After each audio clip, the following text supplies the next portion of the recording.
Virtual Center for the Study of the Constitution and Civic Responsibility, an ongoing inquiry into American political origins and evolving institutions.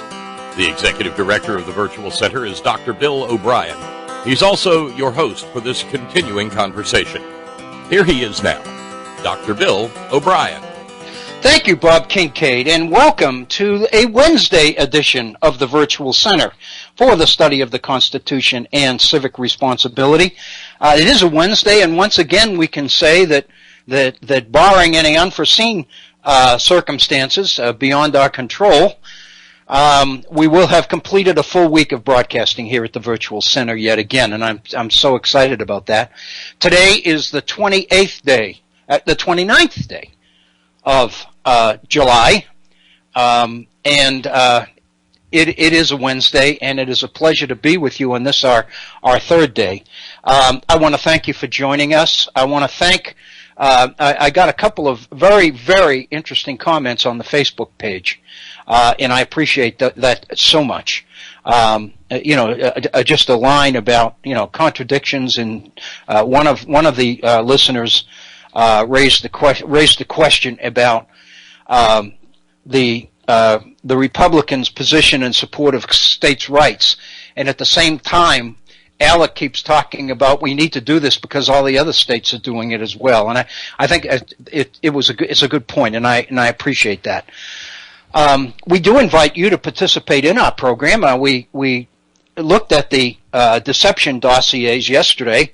Had to do a little bit of rapid moving toward the end of the program in order to get all the documents that I had in, but we did that. And if you have comments or suggestions or ideas or things that you might add or help us better understand the issues presented, then by all means I invite you to pick up the phone and give us a call. Our number is 304-663-4676. 304-663-4676. If you'd like to communicate with me on my email address, I would welcome that as well. And I know some people are reluctant to go on the air and voice their ideas or their thoughts, but are much more comfortable sitting down at a keyboard and putting them in an email. And I respect that, and I really do look forward to those as well. My email address is waobrien906@gmail.com. waobrien, OBRIEN, 906@gmail.com. And of course, I remind you that there is a comment section on the Facebook page. If you type in on Facebook, if you search for the Virtual Center for the Study of the Constitution, you will indeed find our Facebook page, and I look forward to your comments there as well. And of course, the folks that manage Facebook do all they can to highlight the comments. So the very first thing that I see when I get on the Facebook page is the little number up in the right that tells me if there are comments, and I look at those first before I do anything else naturally. So again, there are a number of ways that you can make yourself heard on these issues, and I would appreciate that. I put a note on Facebook earlier, a couple of hours ago, alerting folks that might be interested in what I hoped today's program would feature, and of course, always that's subject to your calls.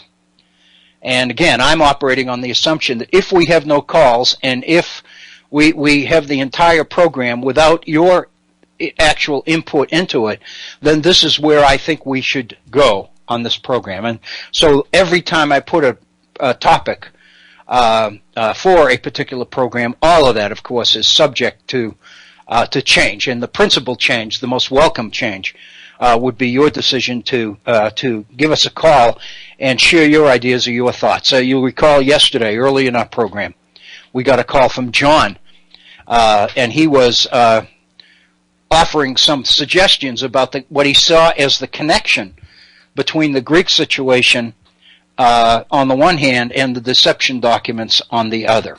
And basically what he talked about is it seems to display a pattern.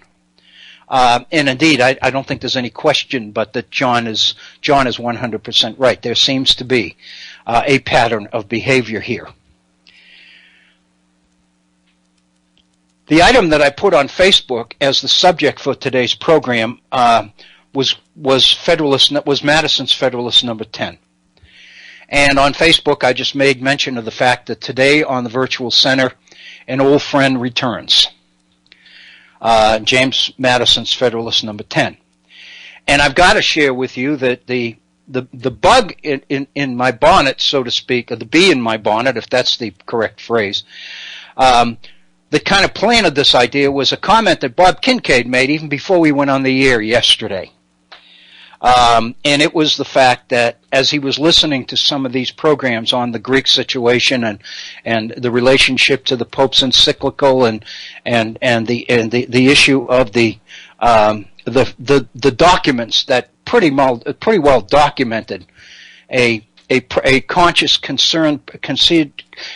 concerted program of misinformation and disinformation, outright lies in many cases, seemed to suggest to him, to Bob, that Madison's wisdom in Federalist number 10 is something that really is worth revisiting. And so Bob mentioned that the other evening, which I guess would have been Monday evening, he returned to Federalist number 10 and read a portion of it in order to refresh his memory of some of the things that James Madison had to say about self-interest. And the more I thought about Bob's comment yesterday, the more I realized last evening that maybe a return to Federalist number 10 is both timely and would indeed prove productive.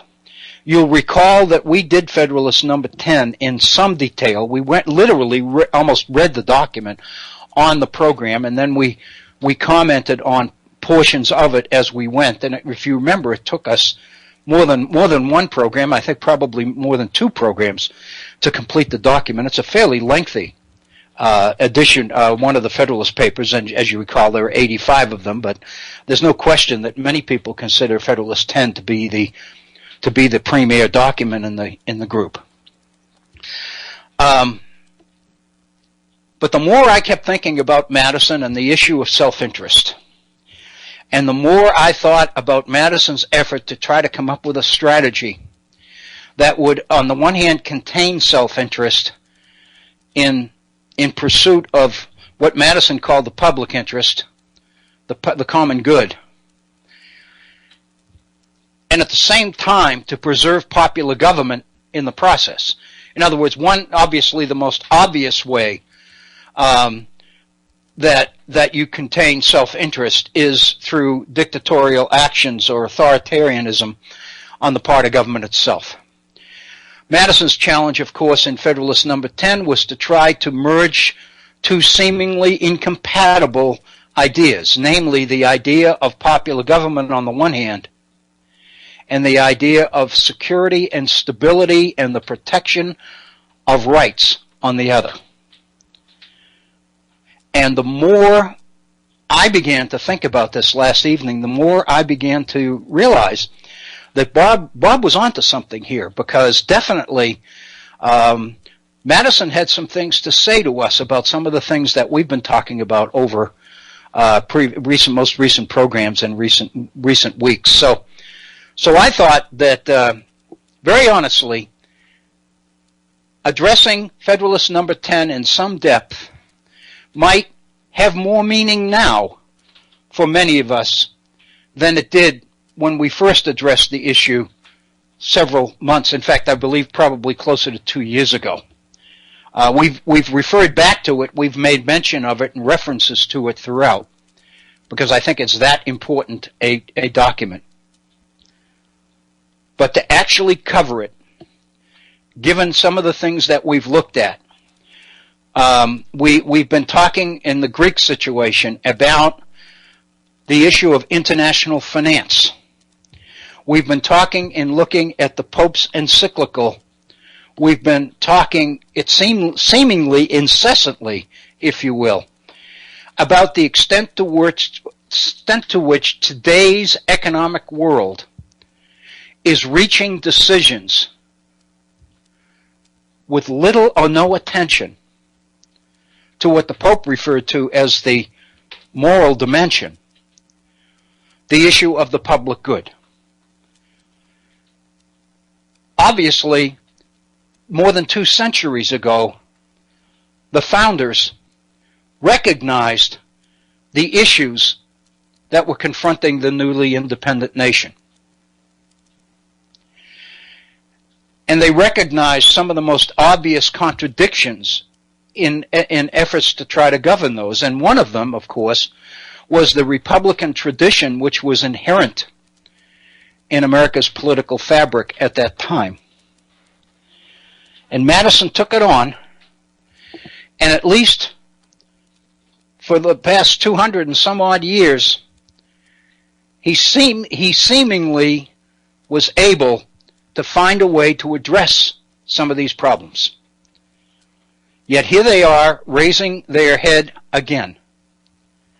And I think that it would do us well to remind ourselves about the vision and the wisdom that the founders brought to the table. I think, if nothing else, this exercise would go a long way towards renewing our appreciation for the wisdom and the foresight of the founders. There might be things in the course of our conversation, in the course of our discussions and analysis, there might be things in Federalist Number 10 that might suggest avenues of solution to some of these problems. But even if we aren't successful in that sense, merely recognizing and appreciating the vision and the wisdom of Madison and many of the others, it seems to me, is an effort worth experiencing. And so I thought that that this would be a very, very positive, good thing. The other thing that I thought of, and of course I kind of got the Facebook page in my mind because that's been kind of consuming a good portion of my interest over the last couple of weeks. I recognize that since we did Federalist Number 10 the first time, it appears that we've taken on a number of folks who weren't here then, who weren't involved in the virtual center at that time, and might be now. And so for them, the treatment of Federalist Number 10 in depth would probably be a good experience, even if it's the first time that they will have experienced it. However, things seem to be completed, but they're never quite completed. Before we drop the issue of the efforts of the fossil fuel industry and those whose self-interest seems to be driving what they do and how they do it, I thought that I would just bring to your attention an op-ed piece that appeared here in West Virginia a couple of weeks ago, on the 11th of July. It was a Saturday. And it's an essay by Mary Ellen Cassidy. And I might tell you that Mary Ellen Cassidy is a member of the Wheeling, West Virginia Solar Co-op, the efforts to try to promote solar energy. And I think all of us recognize that in certain parts of the country, here in West Virginia perhaps not quite as widespread as it is in other parts of the country, but the public interest seems to be moving in the direction of solar. More and more time as you travel, as you drive around or travel, more and more you see pockets where homes, infinite number of homes it seems, have those solar panels on the roofs. And so it's a big issue. What Mary Ellen Cassidy's op-ed piece is about is the efforts of the utility companies to try to justify rate increases in the face of the growth of solar by arguing that even those who move to solar energy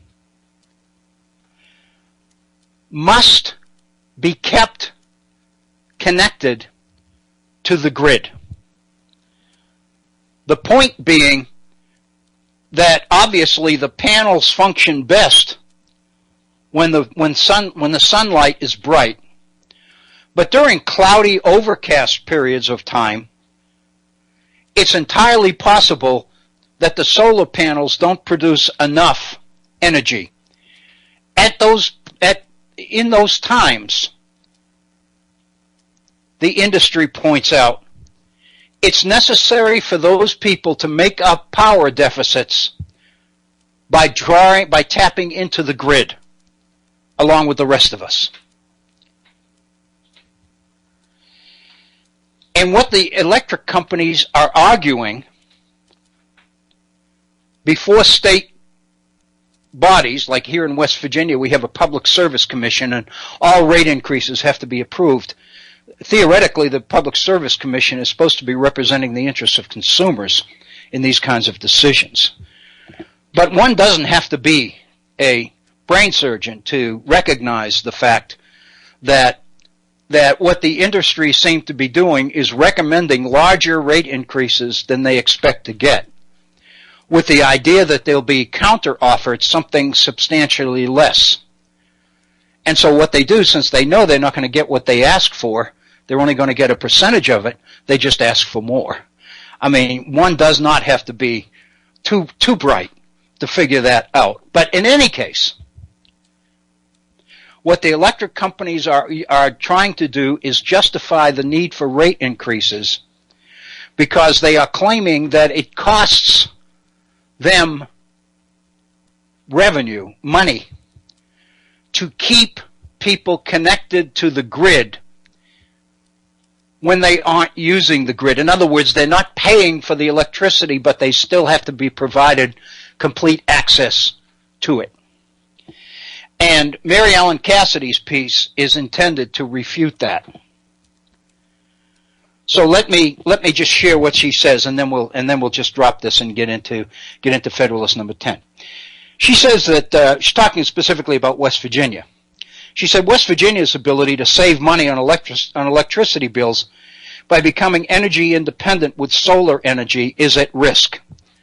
And then she points out that our more conservative state newspaper, the Gazette Mail, points out that the State Public Service Commission is reviewing the state's net metering policy. And then she explains what this is all about. Sometimes, she says, a solar system produces less electricity than a home is using. Sometimes it produces more. When it produces less, homeowners are able to back their system with electricity from the grid. When it produces more, the energy flows out to a neighboring house and the homeowner generates a credit for their future electricity use. Net metering allows solar customers to seamlessly connect to the grid while reducing their bill by the amount of energy they produce themselves. This is the same way that people can reduce their heating bills by using a wood stove to lower their costs. Utilities around the country have argued that the addition of more solar systems leave them no choice but to raise rates for non-solar consumers. Some claim they will need to do so in order to recoup the cost of maintaining the electric grid that solar customers still use. The Public Service Commission in West Virginia is tasked with determining if this is indeed the case. And then she points out, and goes around the country for evidence of this, she points out in Nevada, Missouri, Mississippi, and elsewhere, the evidence suggests that adding electricity to the grid from rooftop solar actually produces a net benefit to all ratepayers. So in other words, even if I don't have solar, she points out the evidence suggests that I will benefit because other people around me do have solar. And so what she's doing is denying this. One of the things that occurred to me was that one of the offenders that she mentions is Edison Electric Institute, a major utility trade association. And of course what clicked in my mind was that the Edison Electric Institute is one of the organizations mentioned in the deception dossiers we've just been looking at over the last couple of days. She points out that a 2013 report by the Edison Electric Institute, a major utility trade organization, called the expansion of distributed solar energy an existential threat to the industry, unquote. In response, she says, utilities have attempted to pit solar customers and non-solar customers against each other. They falsely claim that they'll have to charge non-solar customers more as more customers switch to solar in order to pay for continued maintenance of the electric grid. This is kind of like what happened in the automobile industry when the pressure was on to develop more and more fuel-efficient engines, which would basically produce less pollution. At the same time, more miles per gallon would reduce the pollution to the environment. And what's happened, of course, is that indeed that happened with hybrid cars and various other things and diesels and all the rest of it. But what we find is that the producers of gasoline, the fossil fuel companies, turned around and justified raising gasoline rates because they weren't selling as much gasoline. So it was kind of like, bandaging one foot while you shoot yourself in the other one, if that makes sense. And this is what she's talking about. My point is that the date of this op-ed piece is July 11th, 2015, which was a Saturday, 2 weeks ago. It kind of suggests then that the efforts of the industry, which we spent the last couple of days looking at with some of these documents that were revealed to us thanks to the Union of Concerned Scientists, that this campaign of deception is not dead. It continues and continues and continues. And obviously it's based on the belief, on the assumption, that the general public really doesn't or can't understand the facts. And so therefore, if we make the case loud enough and often enough, we can get people, consumers, to believe anything. Once again, we see evidence of the fact that educating our people is the best way to counter the effectiveness of some of this deception and some of this fraudulent, self-interested behavior and activity. I really believe that. I really believe that the answer to many of these problems that we've looked at recently, and I include the Greek credit crisis in this situation, is not to look toward government or to authoritarianism in government as a solution. I think the answer is to look to government that gets its marching orders from an educated people, an educated citizenry, a government that is really receptive to the public will and sensitive and committed to pursuing the public interest. I would suggest to you that's exactly what we'll see James Madison doing in Federalist number 10. So I think the segue, if you will, from the topics that we have been looking at into treatment of Madison's Federalist Number 10 is a solid one. And I hope you'll bear with me, and I would love to hear from you, because I know many of you out there have become, in the months that you've, in years maybe, that you've been with us here at the Virtual Center, you're probably pretty familiar with Federalist Number 10. I'm guessing, it's one of those documents, every time I read it, I see something I didn't notice before. So I believe there's always more to be learned. But I also recognize that there are a number of folks out there who already know quite a bit about Federalist Number 10. And therefore, I'm anticipating that might elicit some calls and some conversation on this particular topic, and whether in fact the wisdom contained in this particular document might be transferred into some of the challenges that we face in today's world. So again, I remind you, our phone number is area code 304-663-4676. I know that Bob Kincaid is there at the ready to receive the calls and get you on the air. You do not have to identify yourself. You can give us a name. It doesn't even have to be a real name. Whatever you want us to call you, we'll call you, provided it's legal. So with that, let's kind of shift back into the late 18th century. I'll be honest with you, this is a shift that I find somewhat comfortable, because I found that since we began doing programs here at the Virtual Center, I've probably spent more time in the 18th century than I ever dreamed I would. I can remember, I know I've mentioned this numerous times before, but I'll mention it again. My good friend John Kaminsky, who joined us on a couple of our history grants earlier in this century, John is editing the papers on ratification of the Constitution. John's read all the sources, and he's edited the volumes that the project he directs are publishing.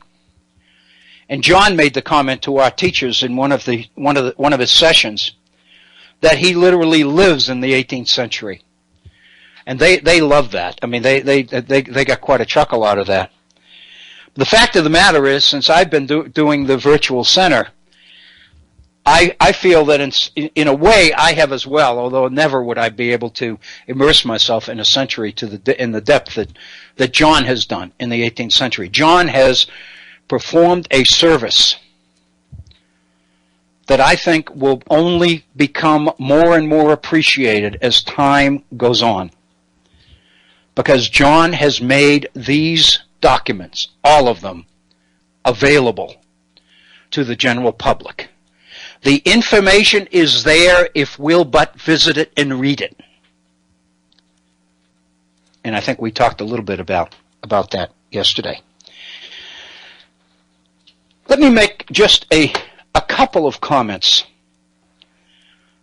about Federalist Number 10, and maybe put it into context a little bit by just going back to the Federalist Papers themselves. We spent quite a bit of time here at the Virtual Center on identifying not only the similarities between Hamilton and Madison, who are the principal authors of the Federalist Papers. John Jay, I think, authored 5. So Madison and Hamilton shared the other 80. And very honestly, most of them were Hamilton's. It was Hamilton's state. They were published in New York. It was ratification in his state that prompted the publication of these essays in the first place. And Madison came in and penned some of the more relevant and some of the most insightful and philosophically substantive of the Federalist Papers. But the bulk of them Hamilton wrote.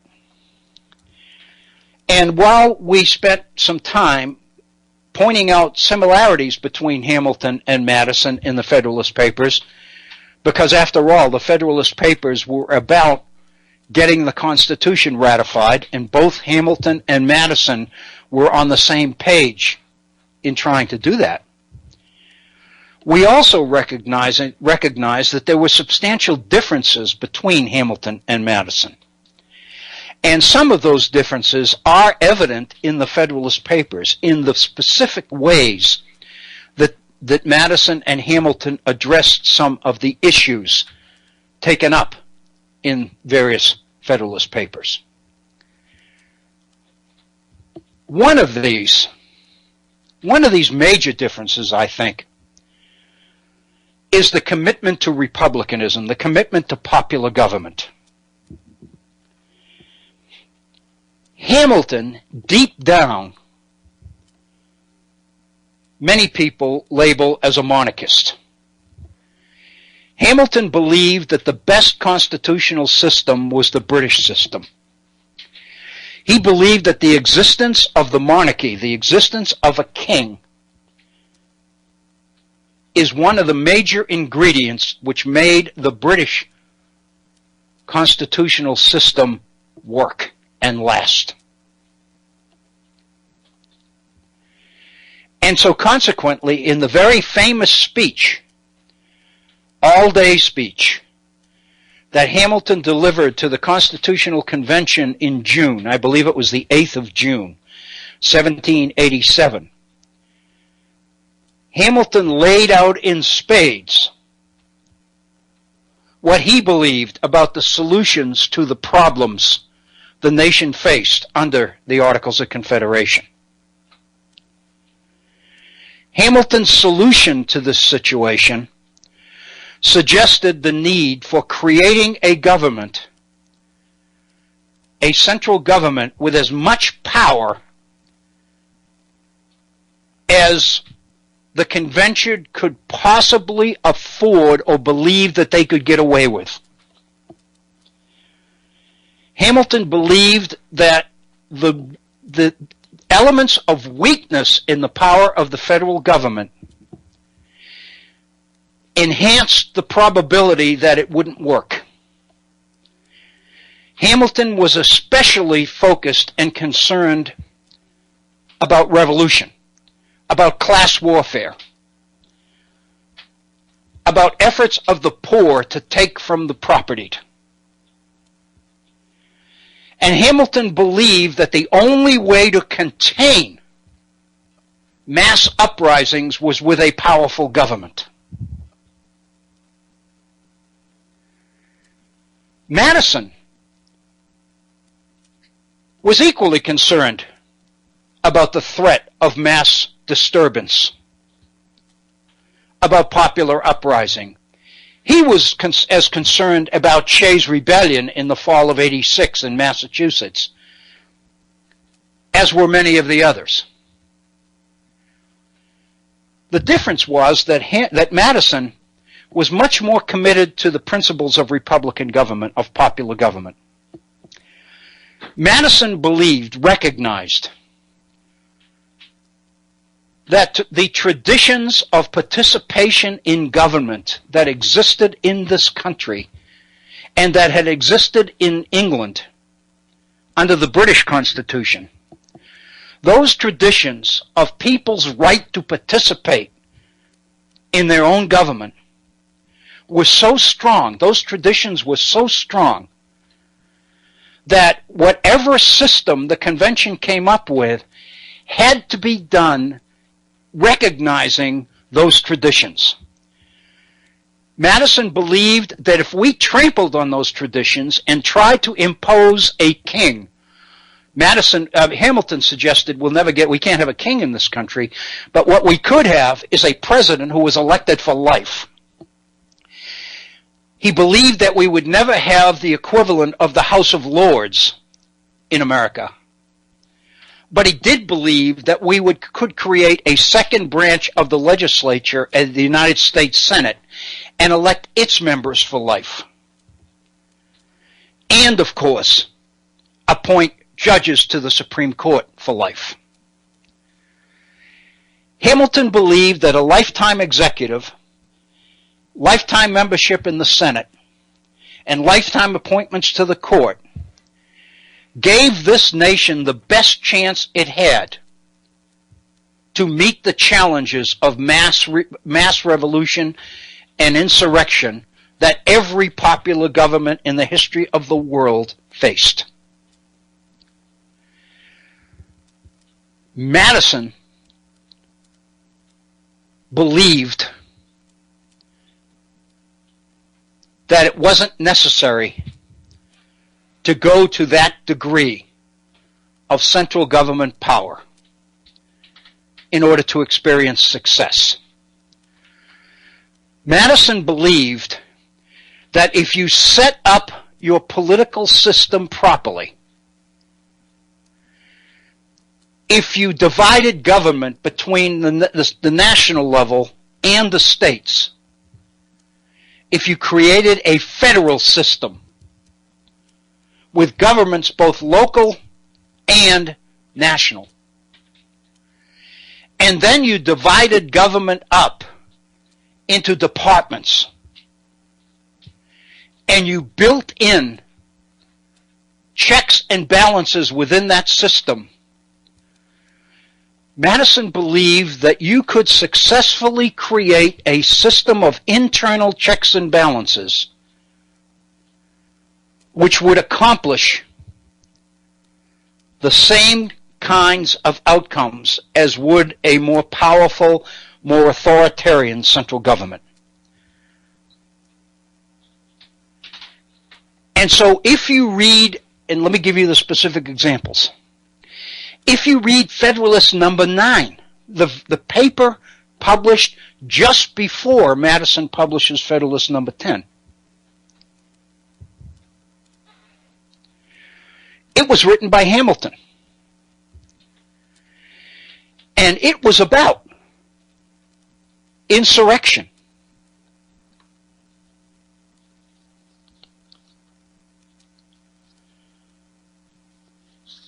Hamilton, in number 9, opens by making the case that a firm union will be of the utmost moment to the peace and liberty of the states as a barrier against domestic faction and insurrection. It is impossible, Hamilton says, to read the history of the petty republics of Greece and Italy without feeling sensations of horror and disgust at the distractions with which they were continually agitated, and at the rapid succession of revolutions by which they were kept in a state of perpetual vibration between the extremes of tyranny and anarchy. That what you would get would be extreme mass participation to the point of disorder, of anarchy. And then in response to that, you'd get an authoritarian clampdown on that anarchy, and then you'd get a government that was dictatorial. And then over time, gradually, the power of the authoritarian dictatorial government would be chipped away at by the people as they regain more and more power, until you reach the stage, once again, of anarchy, and then the response to anarchy would come again. I mean, for those of you who are familiar with European history, this is exactly the situation that existed in France during the French Revolution, and we know that the disorder and violence of the French Revolution in the early 1790s is what brought Napoleon Bonaparte to power, looking to the military dictatorship as a way to put down the violence and to mandate order from above. That's Hamilton's Federalist number 9, which is a defense of the power of government to control insurrection. The very next Federalist paper is number 10. It's written by James Madison. It appears in the New York papers on November 22nd, 1787. The title of Federalist number 10 is the utility of the Union as a safeguard against domestic faction and insurrection, parentheses, continued, close parentheses. In other words, Madison introduces Federalist number 10 by titling it a continuation of what Hamilton was talking about in Federalist number 9. But the solutions are different. Madison is going to lay out a strategy of internal controls to address the issues of insurrection and domestic faction, whereas Hamilton advocated top-down authoritarian government as the only way to keep order and protect individual people, protect their rights, and protect their property. And of course, the greatest danger of insurrection is to the wealthy, is to property, because that's what it's all about. When we talk about insurrections and domestic violence throughout history, we're talking about efforts of the poor to seize from the rich.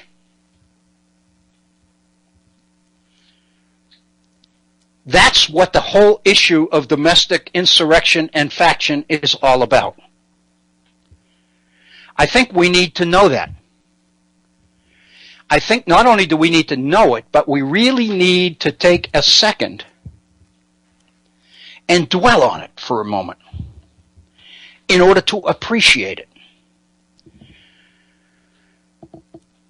Because most of us went through an educational system which was woefully inefficient of explaining these things when we were in school. Few of us got the kind of instruction that made clear what was going on. Because most of our teachers were embedded in this whole idea of American history and the founders that's symbolized by Washington cutting down the cherry tree and not being able to tell a lie to his father. In one way or another, state curriculum guides tend to suggest a course that leans in that direction rather than in the direction of government power and mass insurrection. And so consequently, our ability, most of us, to really know what was going on in some of these things is limited. It sounds almost like heresy. It sounds un-American. It sounds unpatriotic to suggest that the architects of the Constitution of the United States had as one of the government's principal objectives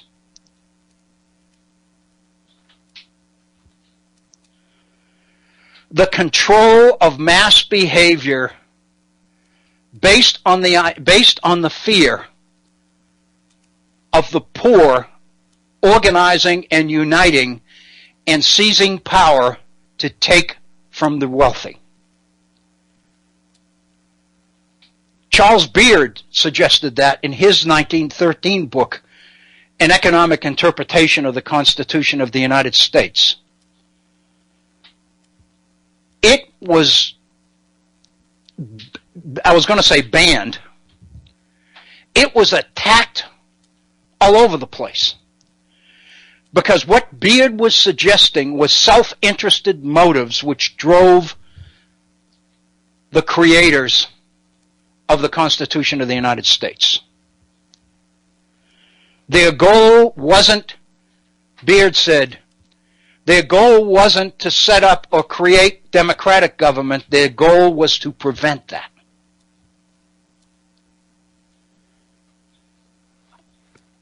The nation responded to Beard's book in the early 20th century with horror and shock. I'm aware that when we say that the Constitution of the United States was at least in part aimed at this particular issue,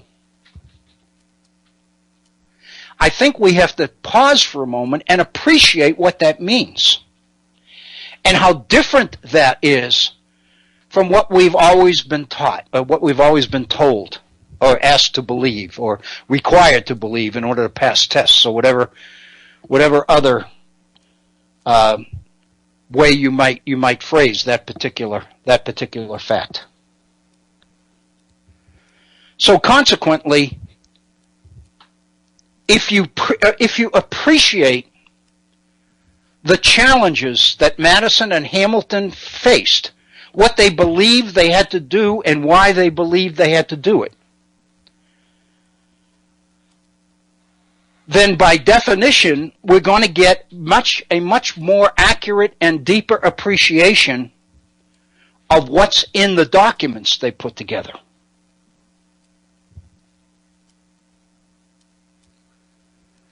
I don't think this causes people to turn their back on the founders. I don't think this makes the founders look bad. On the contrary, I think this makes the founders look as brilliant as in many ways they really were. I think that educated people can recognize and appreciate skill and talent and brilliance and insight and foresight and vision, whatever other term you want to use.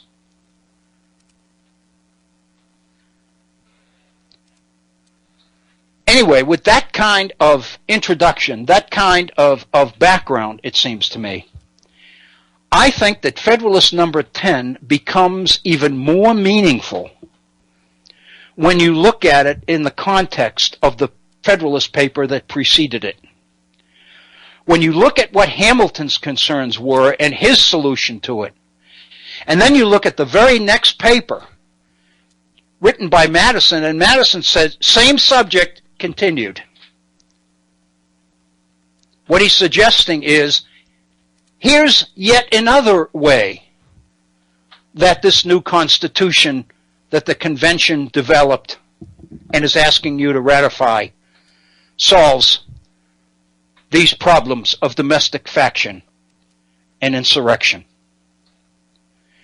And then Madison undertakes one of the most brilliant pieces of analytical writing that I think ever have been produced. It is not in any way demeaning to James Madison to mention the fact, and we've done this before here at the Virtual Center,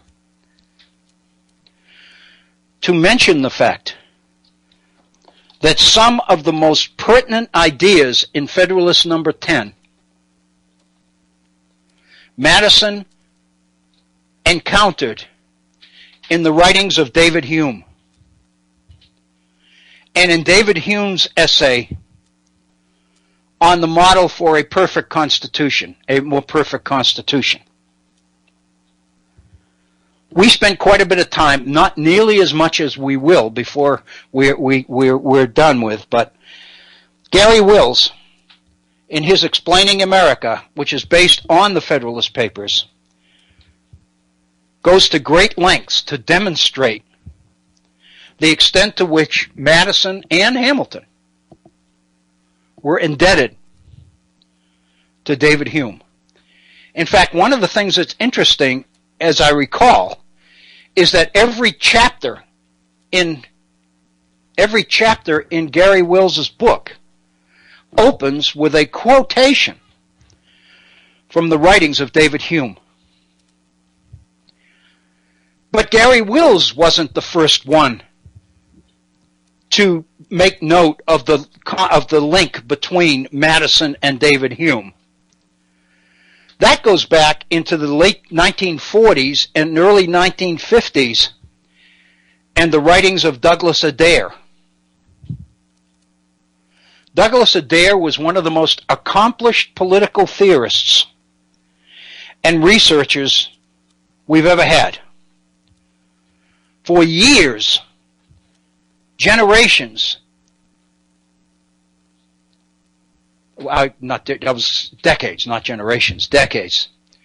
Douglas Adair's brilliance went unappreciated. Part of the reason for that is because Adair didn't publish books as much as he produced essays. What books have Douglas Adair's name on them are usually collections of his essays. And so the profession, for a long time, neglected to consider the depth of Douglas Adair's thinking and writing because he didn't put out any Nobel Prize winners or anything like that, Pulitzer Prize winners or anything.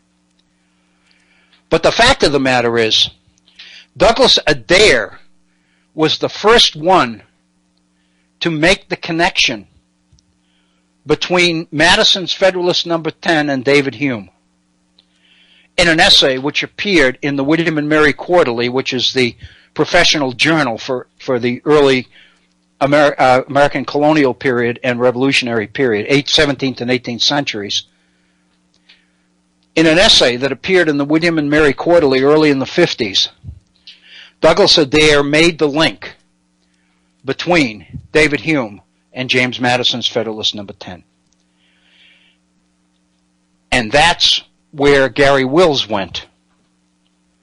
In effect, what Garry Wills has done, I think, is cause people to appreciate Douglas Adair for what he really was worth and what he really did contribute. But to make that connection, it seems to me, does not demean the reputation of Madison at all. In fact, it kind of suggests as to how well read he was, how much research he did, and what an accomplished scholar Madison turned out to be. I would suggest to you that all of that is visible in his scholarship, in what he writes and what he produces. And I think this is just a further example of that. So with that introduction, we've got we're about 54 minutes after the hour. So we've got about 5 or 6 minutes left in this hour before we pause at midpoint for our 5-minute break. And what I'd like to do is just maybe get into the first couple of sentences of Madison's Federalist No. 10, where Madison lays out for the reading public, the New York readers. If you remember, this essay is written for publication in the state of New York. It is addressed to the people of the state of New York. And so what Madison does at the very beginning of the essay, understandably, is to lay out the problem. Then, once he makes clear how he defines the problem, then he lays out the options available to address those problems. And then, one by one, he points out why certain options won't work. And he finally comes down to the one that he believes will work. And he explains how it will work and why it works. And I would suggest to you that's Federalist No. 10. We also have to recognize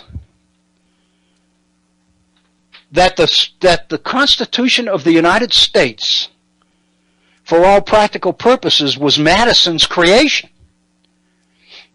Madison wrote the Virginia Plan, and the Constitution of the United States is based on conversation at the convention driven by the Virginia Plan. Madison's Virginia plan becomes the focus of the Constitutional Convention. And through the summer of 1787, there is debate and there is amendment and there is change and alteration to what Madison proposed in the Federalist Plan, until the final Constitution adopted goes to the people for ratification. But it's important to recognize that the document still, in its essence, is Madison's. He wrote it. He conceived it. He did the research and read about other popular governments in the history of the world and laid out in his private papers why they failed, how they were set up, why they didn't work. Well, based on that kind of background and that kind of wisdom and research, Madison develops the Virginia Plan.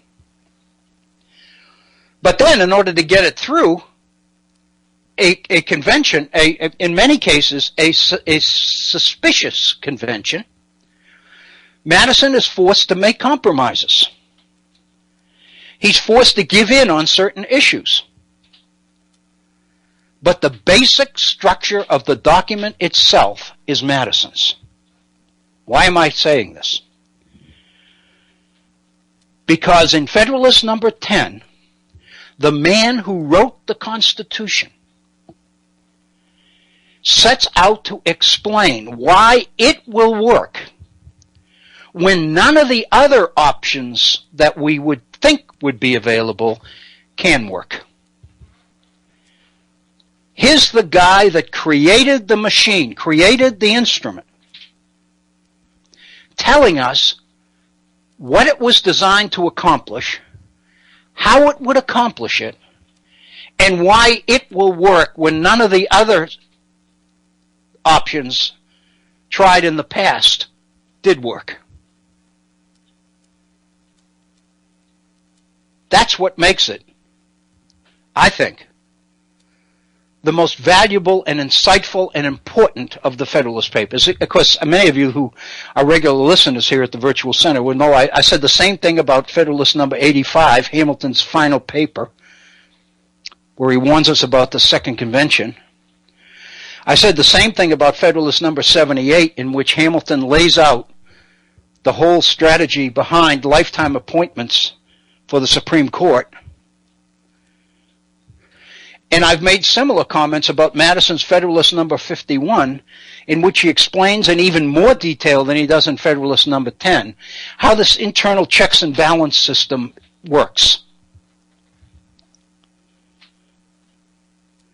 But no question, I think Federalist Number 10 is the key one. And I think for all of us, it behooves us to become as familiar with it as possible, because in it, Madison sets out to explain what the problem is, how he envisions solution to that problem, and why he believes that the solution he proposes will work.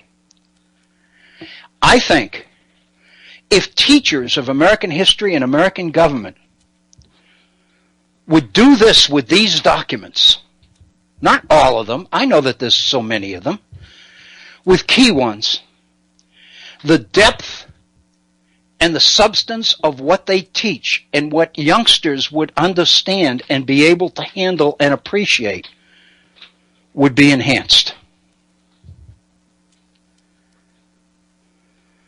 So with that, I'd like to begin our coverage of Federalist Number 10. But I think, in that little ditty there, that last 4 or 5 minutes, I pretty well blew the final 4 minutes of the hour where I was going to introduce Madison's explanation of the problem. So I think right now we're at the top of the hour, so I think this is a perfect time to pause, take a 5-minute break, then we'll come back and we'll get right into Federalist Number 10. You listen to the Virtual Center for the Study of the Constitution and Civic Responsibility. We've got 1 hour under our belt, and after a 5-minute break, we'll take on our second hour. Please stay with us. We'll be right back.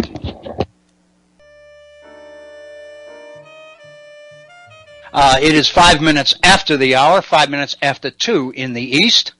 in the Eastern Time Zone, Daylight Time Zone, and this is our second hour, our final hour today, but more importantly, our final hour of this week's broadcast on the Virtual Center, and our next program will be, of course, at 1 p.m. on Monday afternoon.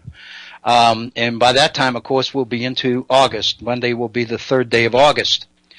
So I welcome you. If you are just joining us, welcome. If you've been with us through the first hour, I want to thank you for staying with us.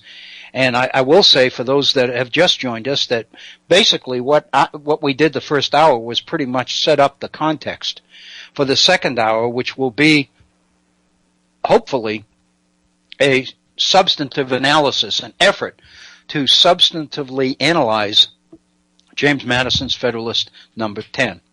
And what we did in our first hour was set up the situation, or set up the problem as Madison defined it, and basically lay out the overall organizational structure of Federalist number 10. Because I believe once we know what Madison believed he was, the issue was that he was addressing, it's much easier to appreciate the strategy he uses to address it. It's a brilliant plan. It's a well-organized paper.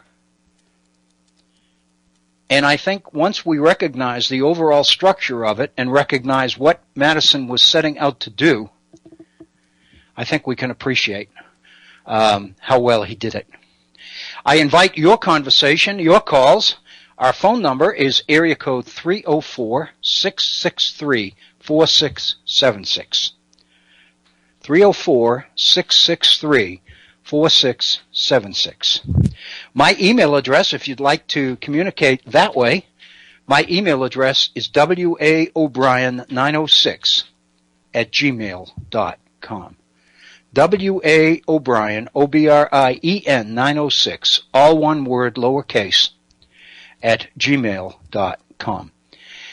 And of course, I invite you to look at our relatively new Facebook page for the Virtual Center. And as you will see, if you are at all familiar with Facebook, that after each entry there is a place for your comments on it. A request for you to like it, as it were, and a place for you to make a comment as well. And I really do look forward and relish those comments. I have to say I was bragging to Bob Kincaid during the break while the beautiful music was playing that I went through the entire first hour and not once did I confuse James Madison with Tom Brady. But I'm telling you, it was there 3 or 4 times. I had to kind of catch myself because I don't know. Obviously I've been glued to all the discussions about the upholding of the 4-game suspension and the reasons for it, and the destruction of the cell phone, and the speech this morning by Bob Kraft, the owner, and all of this. And I'm taken with it. And when I just mentioned the Facebook page, I'm reminded that Tom Brady put a statement on his Facebook page early this morning, and within 30 minutes, it received 51,000 likes. So my sense is that New Englanders were up early this morning. Either that or they never went to bed because this thing was on all night. And so New England, probably the next thing that happens is that there will be a move for New England to secede from the Union or from the NFL or something. And anyway, I think that will continue to unfold as we move. I might say that, and this is just parenthetically, here in West Virginia, about an hour away from where I am in Beckley, there's this absolutely luxurious place called the Greenbrier. And many of you may know that the New Orleans Saints training camp for the first part of the fall training camp sessions is held at the Greenbrier. And the New Orleans Saints are currently arriving for the start of their practice for the 2015 football season. And as they have done in the past, the New England Patriots have arranged to bring the New England team to the Greenbrier for a couple of days of joint practices with the New Orleans Saints. And these practices are open to the public. And I was up this morning at 6:45 a.m. requesting parking permits for my wife and I to go down and try to catch the New England Patriots on the 20th of August.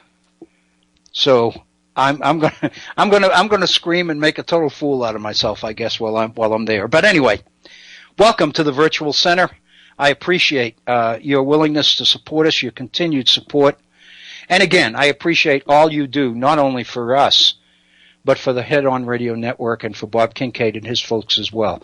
They work hard, they do a fantastic job, and they earn your support. And credit to you, you do support them. And you have supported them for years. And you continue to do that, and I want you to know how appreciated you are. James Madison's Federalist number 10. As I mentioned just before the top of the hour break, it stands to reason that the way Madison would structure his paper is that he would begin by laying out the problem. But again, when I say laying out the problem, we need to be aware of what that means and what it doesn't mean. Madison does not set out to lay out the situation in language where the average person would really understand it. It seems to me that what we'll see in Federalist number 10 is that Madison's writing and thinking takes place on a level where only a few, relatively few people could really figure out what he was talking about. We've dealt with this here in the past at the Virtual Center a number of times. One of our listeners one time in a call made the comment that it almost seems like it's being written in code, that Madison is writing in code. And basically what we're talking about is the ability of the average people, the common people, as it were, the masses, to understand, to be communicated with on one level, but not to have the insight and the ability to understand the depth at which Madison was reasoning and writing. In other words, a few people would be tuned in to what Madison's saying. The vast majority of people would not. So consequently, Madison is communicating with the people he most wants to communicate with, and he's doing it in a way which will win the support of the masses, hopefully, from his perspective, hopefully, without really explaining to them what the real issues are as he's defining them. So now that I've thoroughly confused you, let's see if James Madison can clarify that. Madison begins by, in his address to the people of the state of New York, he opens by saying, among the numerous advantages promised by a well-constructed union. I just call your attention to the fact that in hour number 1 we looked at Hamilton's Federalist number 9, in which Hamilton was addressing the same problem of domestic insurrection and factions. Hamilton opened Federalist number 9 by saying, a firm union will be of the utmost moment to the peace and liberty of the states. The difference between what Hamilton calls a firm union and what Madison refers to in Federalist 10 as a well-constructed union is an important difference. Madison is going to focus much more on structure and organization, whereas Hamilton is focusing on government power to enforce the law and to coerce. And I think that's a major point of difference between them. They wanted the same things, but they had two different ways of going about them. Okay, so Madison says, among the numerous advantages promised by a well-constructed union, none deserves to be more accurately developed than its tendency to break and control the violence of faction. Period. End of first sentence. I want to just here make note of the way Madison writes. He is very adept at using the passive voice. If he had said,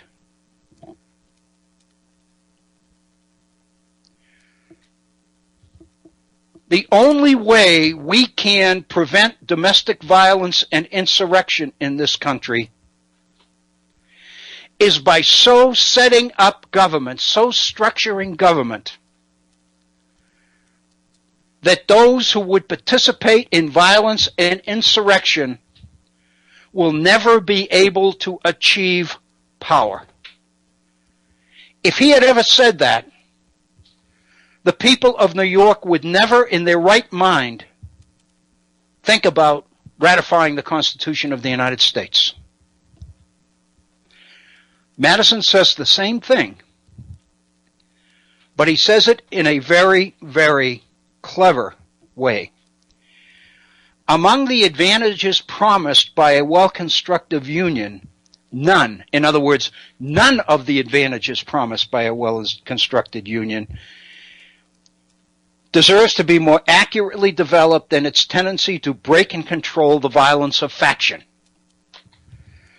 As yet, Madison has not defined faction, but he has told us that they are violent and that they need to be broken and they need to be controlled. So already, if you're reading this at the same level of education that you would have received during Thomas Jefferson's mandatory 3 years of universal education, you would be focusing on breaking and controlling violence produced by factions, and your inclination would be to say in your own mind, well, I don't know where this is going, but I sure don't support violence, and I sure want a government that can control violence, so I'm with them.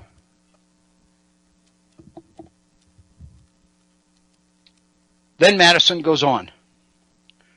The friend of popular governments never finds himself so much alarmed for their character and fate as when he contemplates their propensity to this dangerous vice. I needn't point out that using words like contemplate and propensity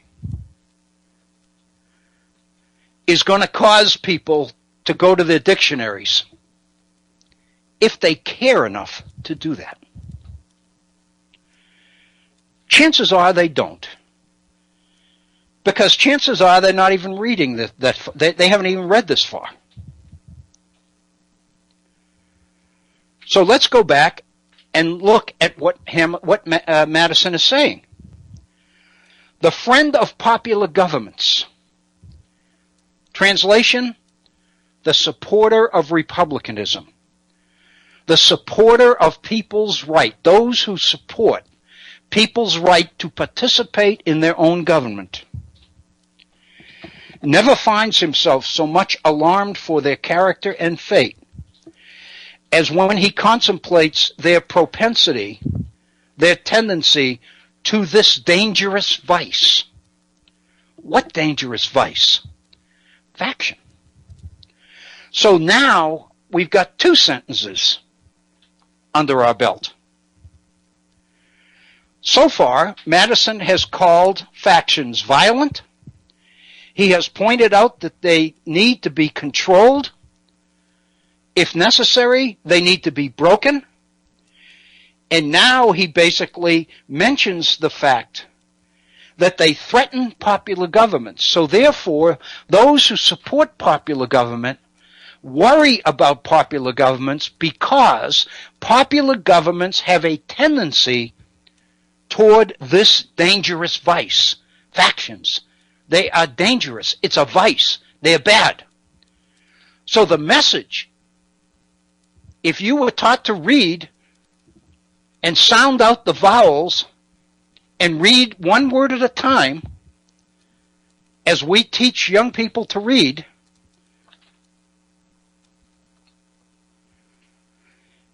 in 2 sentences, you would have run against the advantages of a well-constructed union.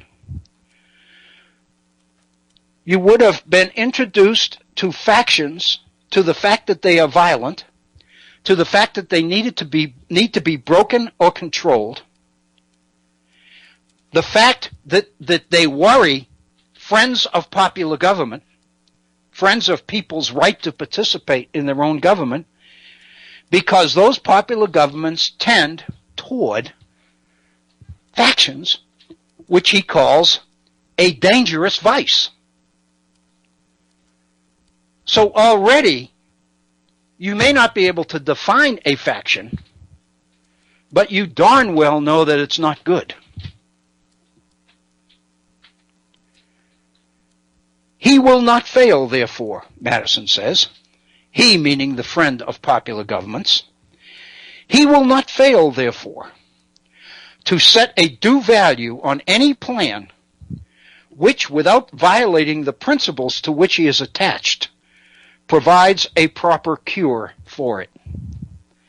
The friend of popular government will listen, therefore, to any plan which cures the danger of factions without violating their commitment and support for popular government. So Madison's got a dual problem here, and they seem to be contradictory. You got to provide a government that can control faction, because it's bad, it's dangerous, it needs to be broken. But at the same time, you can't trample on popular government. You have to preserve people's traditions of being able to participate in their own government. That's the challenge that Madison lays out here. Now he's elaborating on what's wrong with popular governments. He says, quote, "The instability, injustice, and confusion introduced into the public councils, into governments, have in truth been the mortal diseases under which popular governments have everywhere perished." So now what have we added to our repertoire of adjectives describing factions? They're violent. They need to be broken or controlled. They are a dangerous vice. They threaten popular government. And now he tells us they cause instability, injustice, and confusion in governments in the past. And consequently, factions have been the mortal diseases under which popular governments have everywhere perished. So again, you don't necessarily know what they are to the point that you can define them. But Madison's pretty well convinced us that they're damn dangerous. He goes on, "As they continue to be the favorite and fruitful topics from which the adversaries to liberty derive their most specious declamations. Popular governments are the mortal diseases which sink popular governments. And they continue to be the favorite topics of those who are opposed to liberty and freedom." Now, not only do they threaten popular governments, but they threaten liberty, they threaten freedom, They're the moral diseases that bring down popular governments. We've gone, in printing out this, we've gone 8 lines into the document. And already, Madison has pretty well laid the groundwork for a conclusion that man, if he can pull this off, I want to hear it. Because I'm a friend of popular government. Madison goes on. The valuable improvements made by the American constitutions on the popular models, both ancient and modern, cannot certainly be too much admired. That's fairly straightforward. What Madison is saying is, the constitutions that we've developed in our states, remember, with Declaration of Independence in 1776, Continental Congress urged the states to adopt constitutions. And so the states developed their own constitutions. And Madison acknowledges that the valuable improvements that these constitutions have made on the popular models, ancient and modern, cannot certainly be too much admired. And I mean, they're great. We've come a long way, Madison is saying. But it would be an unwarrantable partiality to contend that they have as effectually obviated the danger on this side as was wished and expected. Madison is, notice the use of words, an unwarrantable partiality.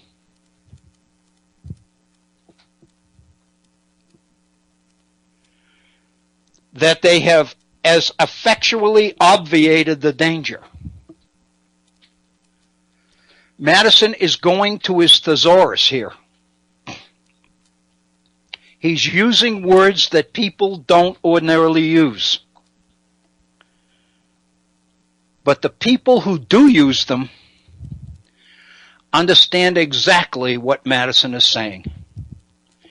And what he's saying in this sentence is that our constitutions have gone a long way to address many of the problems, but it would be an unwarrantable partiality. In other words, it would be naive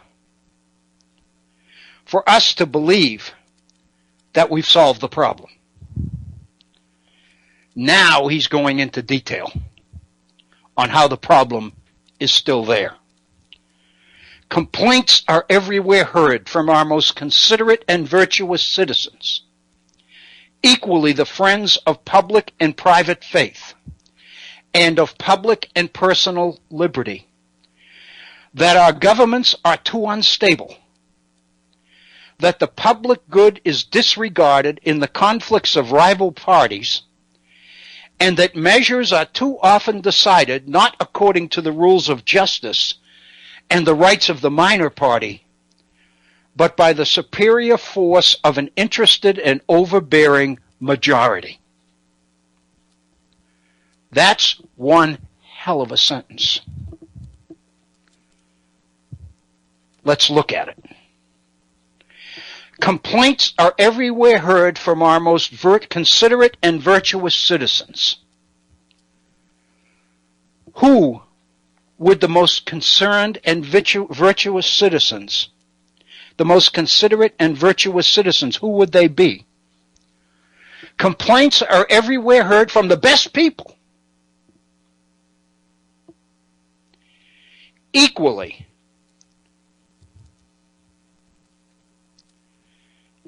the friends of public and private faith. I think before we've made the point, we need to understand this about the 18th century. When they talk about public and private faith, they are talking about contracts. They are talking about obligations. Public faith means people's responsibility to pay their taxes. Private faith is people's responsibilities to pay their debts, their obligations, their loans. We've just spent a better than a week on the debt crisis in Greece because Greece can't pay its debts. Now Madison is saying the best people are complaining. And who are the best people? They are friends of public and private faith. They are people who believe that people have a responsibility to meet their obligations. And they are friends of public and personal liberty, freedom, individual freedom, freedom from arbitrary power. So what he's saying is the best people are complaining, but we have to understand that while these people support people's need to meet their obligations, these are people who still support freedom and liberty. What are they complaining about?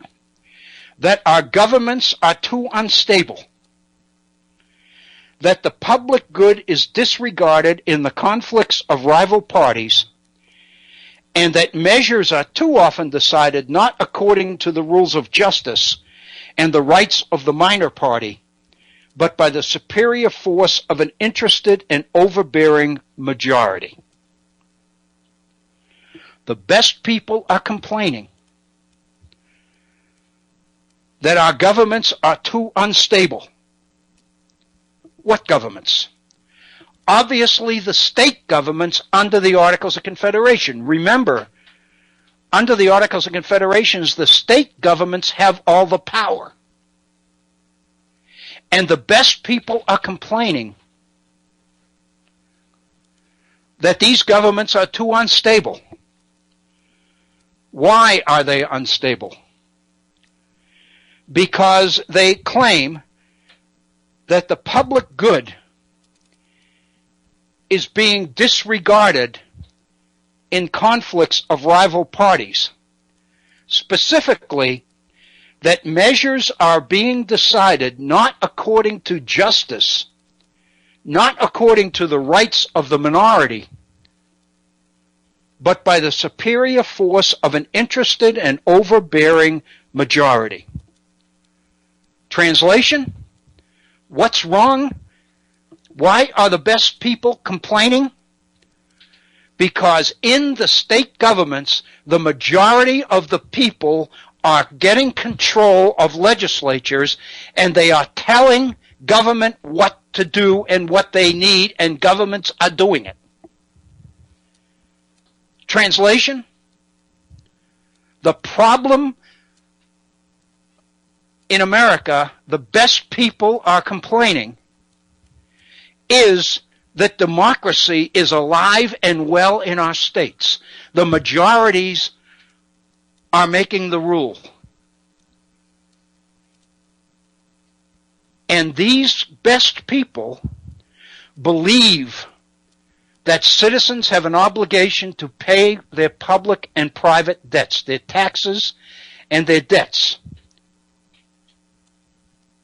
Obviously, the majority of the people, if they had their choice, would say, no, I'd rather not pay my taxes. I'd rather not pay my bills this month. And when majority is ruling at the state level, Madison says, the majority is able to force legislatures to do their bidding. So the best people are complaining that governments are too unstable because they are falling under the control of the majority of the people. Democracy is running rampant in America. And Madison is saying in these Federalist Papers, the Constitution we drafted in Philadelphia is designed to fix this. And fix it in a way which will not violate our commitment to popular government, but will create the stability and protection for the rights of the minority and require people to meet their obligations, their contractual obligations. So Madison is saying, here's the problem as the best people are defining it. And what they're saying is this is happening. And of course, the implication here, Madison is saying, is we've got to find a way to fix this. However, Madison goes on and elaborates. However anxiously we may wish that these complaints had no foundation, the evidence of known facts will not permit us to deny that they are in some degree true. In other words, it'd be great if these people were blowing in the wind, if there was no validity to what these people are complaining about, but the fact is we all know they're right. It will be found, indeed, Madison said, on a candid review of our situation, that some of the distresses under which we labor have been erroneously charged on the operation of our governments. But it will be found at the same time that other causes will not alone account for many of our heaviest misfortunes. In other words, sometimes it could be our problems could be attributable to the structure of government itself. But the fact of the matter is,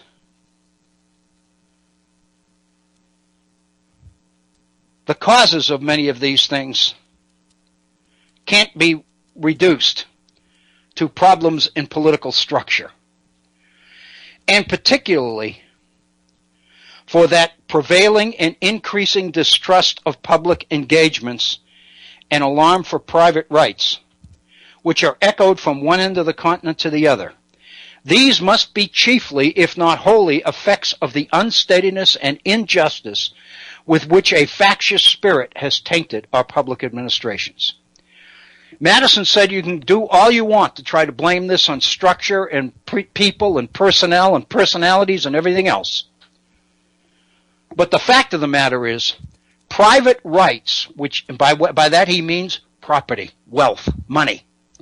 Private rights are in jeopardy from one end of the continent to the other. And they are in trouble because of the unsteadiness and the injustice with which factions are tainting our public administrations, our governments. In other words, factions are dictating government policy. And we've got to stop it. Again, that's the first major portion of Madison's Federalist number 10. He has laid out the nature of the problem. But he has done it in a way that most people would not really understand. But the people who are in trouble, the creditors, those who depend on the debts, people who owe them money to pay them, or better yet, those who have made available their money to government, and government is obligated to reimburse them through public taxes, they're not going to get their money if people won't pay their taxes. And lo and behold, what's happening in the Confederation period is that majorities of taxpayers are putting pressure on legislatures to postpone taxes, to pass installment laws which allow debtors to pay debts in installments, or to suspend payments entirely for a time. In other words, it's one thing if the public is not meeting its obligations, but it's another thing when it's government that tells them it's okay, they don't have to. I think we would be remiss if we didn't mention the obvious connection between this and what's been happening in Greece and the demands of the public, of the international creditors, the German banks, the central bank of Europe, and all the rest of them, on Greece and Greece's inability to pay its debts. And of course, who's not being paid? The creditors. In other words, if Greek people can't meet their tax obligations, then the Greek government can't pay us.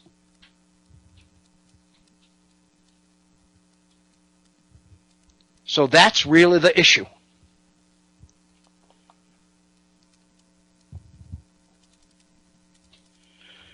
But again, it's written, it seems to me Madison has written in a way where the average person really can't understand. And I just want to make one quick point here.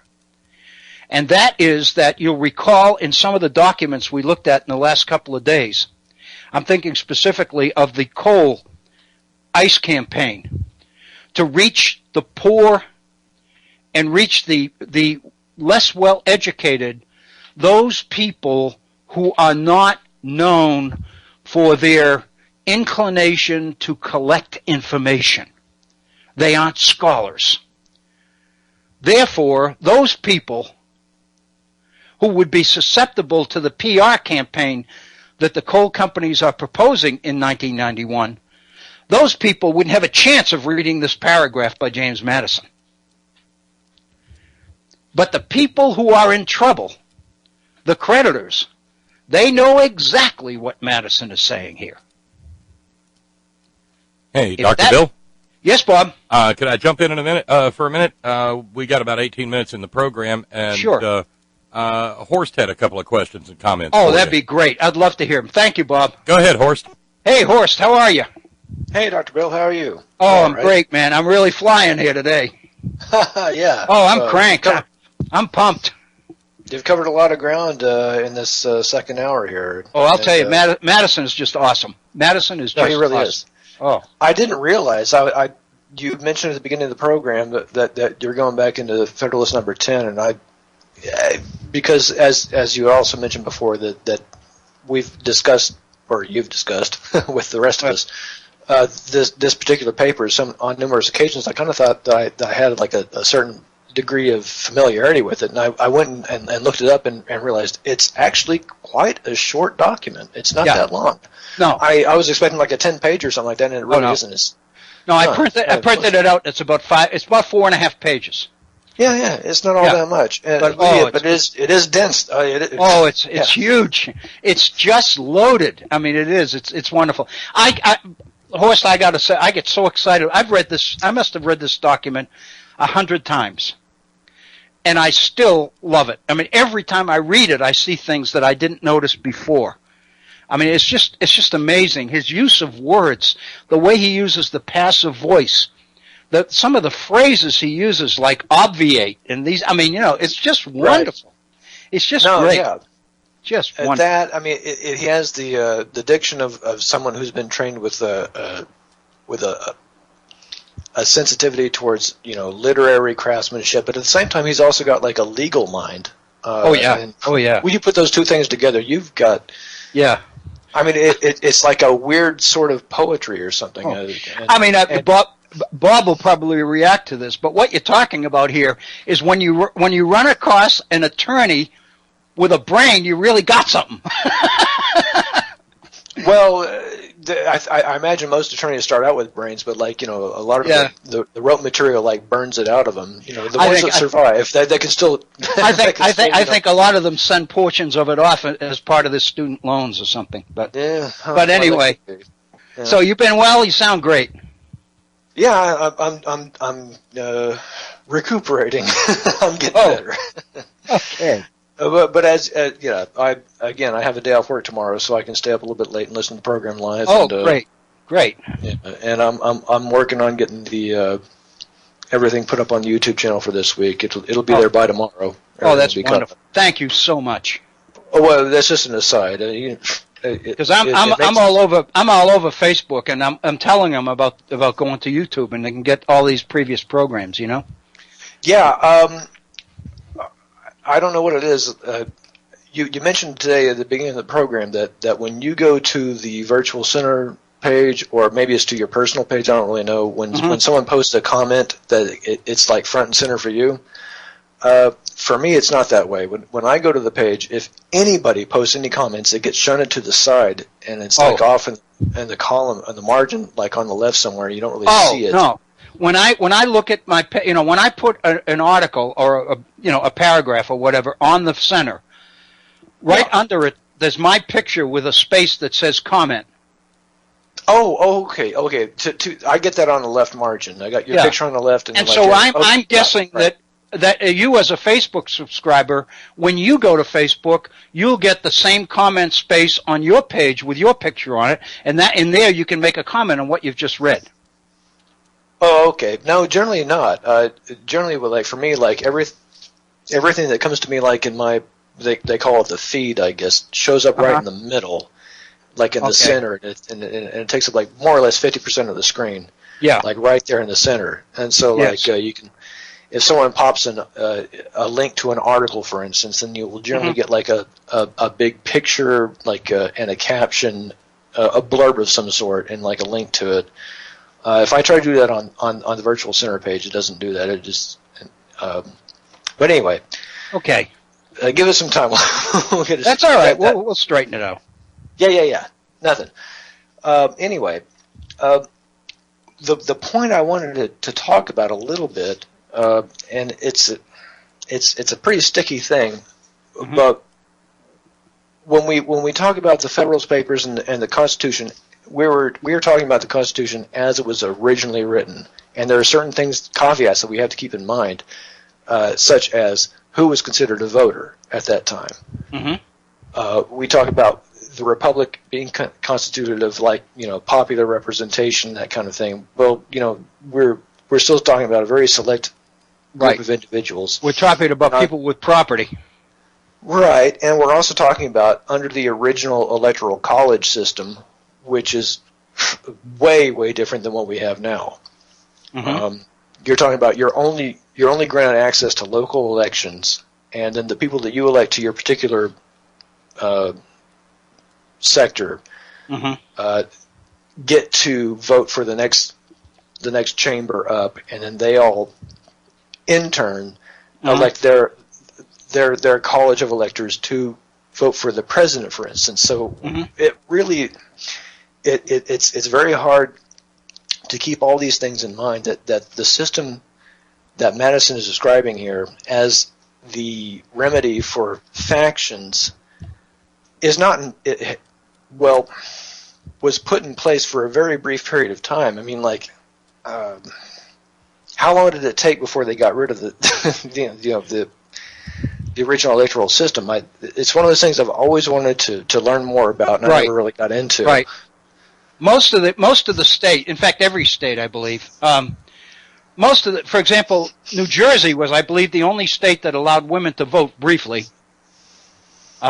Which that's kind of interesting, given the fact that it's New Jersey, But and most states had property qualifications for voting and for office holding, and they were based on the idea of the stake in society idea that the more important the office, the more property you had to prove you owned. Oh, that's right. Yeah. Okay. Yeah. And so, something similar. Yeah. And I'm familiar with Maryland, the state of Maryland, because I wrote on it. I was going to say, you said the same thing prevailed in Maryland for a while, didn't it? Right. And so in Maryland, you had to have property valued at 50 pounds. But for most people, especially people who lived on farms, and that was most people, their property would obviously be worth 50 pounds, because most of them had several acres. Right. And so it was easier than we think for people to meet the property obligations. But the fact of the matter is that didn't mean that they voted. It's just like now. I mean, we have 10-15% turnouts at our elections. People didn't vote. The people who voted are the ones that cared the most. And the ones who cared the most are the people that had something to lose. And that was the basic principle of the idea of property qualifications for voting and office holding. And like in Maryland, you had to be worth 50 pounds to vote in the state elections. If you wanted to be a candidate for the legislature in Maryland, you had to have property valued at 100 pounds. And if you wanted to be a candidate for the upper house, the Senate, you had to have property valued at 500 pounds. And if you wanted to be a candidate for governor, you had to have property valued at 1,000 pounds. And other states had similar things. Right, and it occurred to me, sometime within the last couple of years of listening to your various talks on this subject, that really what the founders were trying to do at the time. What they were trying to accommodate an idea of the republic, such as, was it Montesquieu, I guess, like that kind of ideal, but they were also marrying it with a parliamentary sort of yes, right, like where a structure, like you can't just say, okay, everybody gets a vote here. So right, they were borrowing from like the British system. I mean, well, as you pointed out many times, like I guess it was Hamilton that said, yeah, that's right. It was Hamilton that said like the British system was like the best in the world. Oh yeah, yeah. And we really should just do the same thing, except we can't because we can't have a king. So okay, we'll do this. Right. And so what we have is a hybrid system, a hybrid parliamentary system imposed on something, on what the structure that was already put in place by the Articles of Confederation, I guess. And you get this weird mishmash of all these things, right? But yeah. It really is. It's confusing, and you're right. It changes because it's not too far into our history. It's relatively early in the 19th century when a major reform begins to happen about abolishing property qualifications for voting and office holding. Well, and Jackson, isn't it? That's usually associated with Jackson, right? Because that's the period in which it happened, and that's the basis for Madison's letter that he writes in the late 1820s, in which he urges that people, that the population is growing in a way which we're seeing more and more people who don't own property. Right. And we've got to find a way to connect them to the system, otherwise we're going to be in trouble. And so Madison advocates the idea that letting them vote weds them to the system, even if they don't have property. And so therefore we've got to drop these qualifications and open up the system so that everybody can participate. And his thinking is if you participate in it, you'll support it. Well, and the other thing, the flip side of that is if you have a disenfranchised class that outweighs, if it reaches a certain, critical mass, then the whole union, is in danger. And I think that's a balancing act that he was also very cognizant of too. And right, I think exactly. Right. To some extent, they all were. And again, like reading Madison's language, it is very rich, and it suggests a lot of things. When he talks about popular government, and I get a sense of like, it's not. He talks about faction, and I think you could almost substitute the word fashion, or trend, or some kind of wave of temporary enthusiasm that just ripples across the land, like a hairstyle, or this song is something that the heat of it, like everyone's just into this thing all of a sudden, and it just like spreads like in a wild enthusiasm, and hey, let's declare war on Spain or something like that, and the next thing you know, you're like in trouble because you're subject to like popular whims. Right, there you go. That's it. Yeah, that's it. And so I get that now, but the thing that brings to mind for me is that what would he have made of something like Buckley versus Vallejo coupled with Citizens United?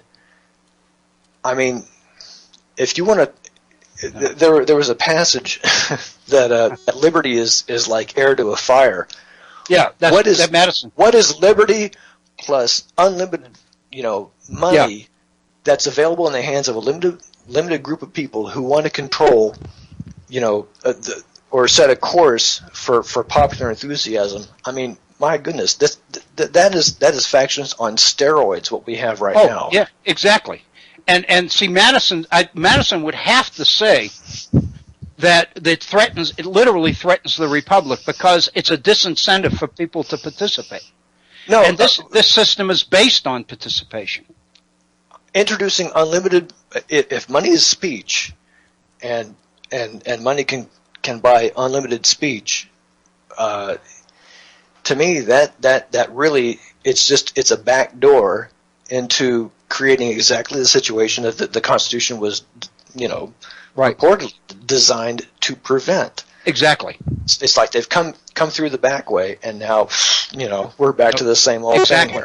And now what they want to do, now that they control the system, and they've taken control not from the top down, but from the bottom up, by taking control of the states one at a time. Now they want to return power to the states. That's the push for the amendments, because now they control the states.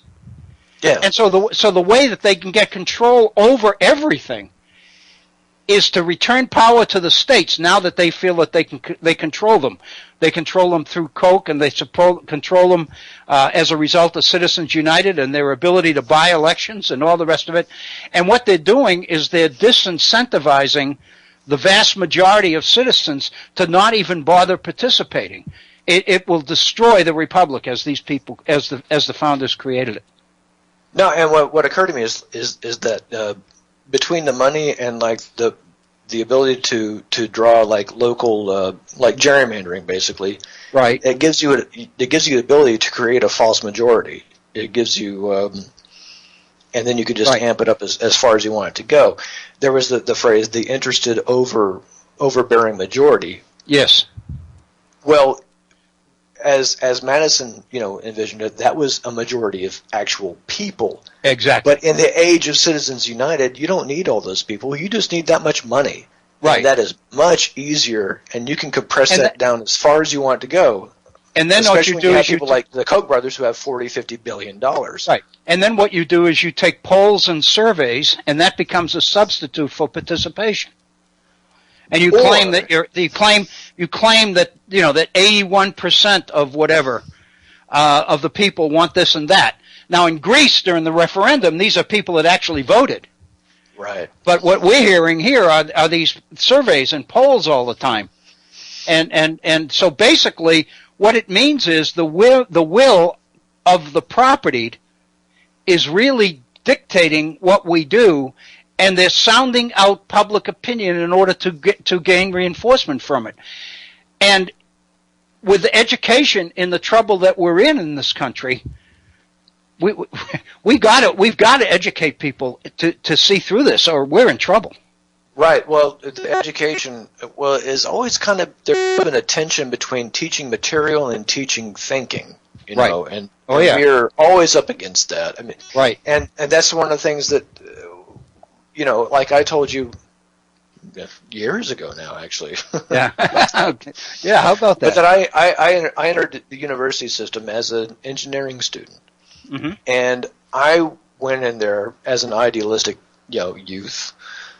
And I wanted to have an education that it was very, I had like ideals, like I'm going into the system where we're going to have like lots of discussion and thinking and learning new things and really mind expanding stuff. And instead it was more like, if you enter university on an engineering system, you're going on a very technical, very regimented, very you're on a track that you don't get, unless except for like your mandatory courses, like you've got to have two semesters of English and and maybe a foreign language for a semester, maybe. Well, for the most part, you're in a 4-year technical college. You're not really expanding your horizons. You're there to get your head stuffed with facts.